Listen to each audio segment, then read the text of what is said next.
Aloha everyone. I hope you enjoyed playing the first cross-cultural evangelism game. And the reason, again, for the book is that it's difficult for us to know what we can use from the culture and what needs to be thrown out if we have a lot of our own ethnocentrism or cultural prejudice.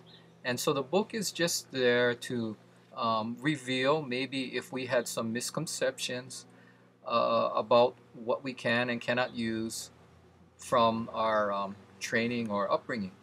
So, for instance, the question number one that says you're a missionary to an unreached tribe in Africa. And when you explain to them about the nature of Jehovah, they say, we know him, his name is Dimotu. And so, do you tell them Dimotu sent Jesus Christ, his son, to you? Or do you tell them that you are talking about a new and different God? I on purpose used a name that sounded like demon. And because, see, it's part of our cultural prejudice that it sounds like demon in our language, so it must be demon in their language. And so it may play into the decision people make, and especially if they don't know that all people had a knowledge of the Creator God. The second one, when we talk about uh, welcome ceremony in your honor, and it has some strange chants and occultic sounding music. Again, what is strange and what is occultic to us? It's because it's not familiar to us, and so we naturally have this fear of these things. And really, when we look at what this fear is, we're afraid that we'll do something wrong, and maybe God will be displeased when we stand before Him in heaven, and so on. But it's really thinking about who? It's really thinking about ourselves. We're not thinking that I'm willing to risk myself so that another person can come to Christ. We're not really thinking about them. We're thinking about ourselves and our safety, uh, really more than theirs. And so when we look at this here, when we say strange chants and occultic sounding music, again, a lot of times it's just different. I heard a story about a missionary who went to Africa and was getting very frustrated with the tribe he went to because they sang all their hymns in a very nasally sounding way. You know, like maybe like how great thou art. They'd sing, you know, and all through their nose. And he got really frustrated one day, so he said, "Look, tell me what sounds better." And he sang it first like them, and then he sang it like he does, which he sang in a voice as clear as a bell. How great thou art! And then he asked him, "Now, which one sounds better?" All of them like the nasally sounding one. Now, is that wrong or is that demonic? Is the way we sing in English the holy way?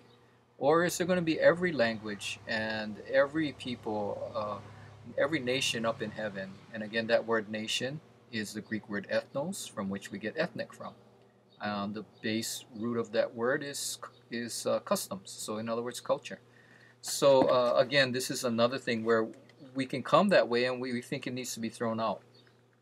But really, it just could be our own cultural prejudice. The third question talks about drinking a fermented drink from the boca fruit, and then if you're going to use a hymn that they have because it's familiar to them in the way it's done. Well, again, like the example shows, so many of our quote sacred hymns were German beer drinking songs, and so we are now today even prejudiced against the newer styles of music. When I was growing up, the only hymns were with the hymnal, and organ was the only sanctified instrument. And then my friend David Garrett and others made big breakthroughs to have electric guitar and drums and others in worship, and then that became the norm, the hill songs and the integrity music and so on. And now it's normal, and it's the holy sanctified songs. And now if the youth want to bring in rap or punk or something like that, then we say that's of the devil. Like um, our uh, my elders in church told me my music was of the devil. So again, a lot of it is cultural prejudice. The fourth one, when we're talking about the marriage ceremony, is we just see there's so much um, of our cultural roots in there that are not Christian roots, and yet we think it's a Christian way of doing things. The fifth question talks about calling a cup, the communion cup, the name uh, of another god, and that we don't realize that every day of our week and almost every month we use is name of a demonic god, but we think other people can't do that because we don't look at our own selves. Even in the Jewish calendar, they have a month called Tammuz, which is the name after that god. We have people naming our children good biblical names like Esther, forgetting her real name was Hadassah, and Esther was the name given to her in that quote pagan country. And Esther is a variation of the word Ishtar, like Easter is, and Isis and Asherah in the Bible. So that's the name of a pagan goddess, but we think it's a great Christian name, and we name our children that.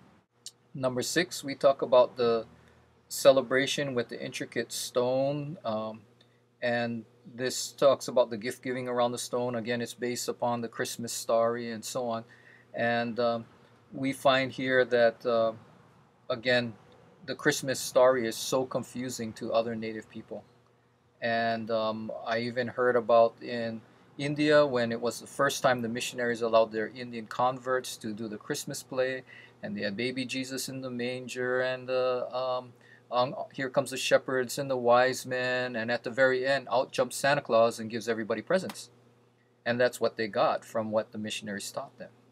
So again, we add all these things into it. This man who lives at the North Pole with little goblins making toys. The next one is number seven, is based on our Easter celebration. Again, why do we hunt for Ishtar's egg and call it Ishtar in the first place? Number eight is talking about, again, how we do our Halloween ceremonies in the United States, and the Halloween time, and we have alternatives to that because we've heard so many people say that they love their matsuri so much in Japan, and why can't we have a Christian alternative to that? No, you can't do it in Japan, although it's very normal for us to do it in the U.S. And again, what that tells the Japanese is American culture is more sanctified by God, or the Christian God anyway, than ours. And number nine shows what Paul used when he went to Athens, which many of us don't realize. We read that scripture all the time. It's holy scripture about in Him we live and move and have our being, not realizing where he got it from. And when you think of it, it's really scary for a lot of people. But that's what Paul used, and Paul was the apostle chosen to go to the Gentiles.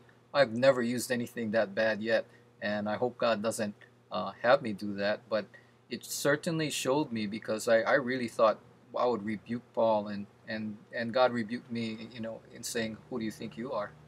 So just to change our worldviews a little bit as we move forward.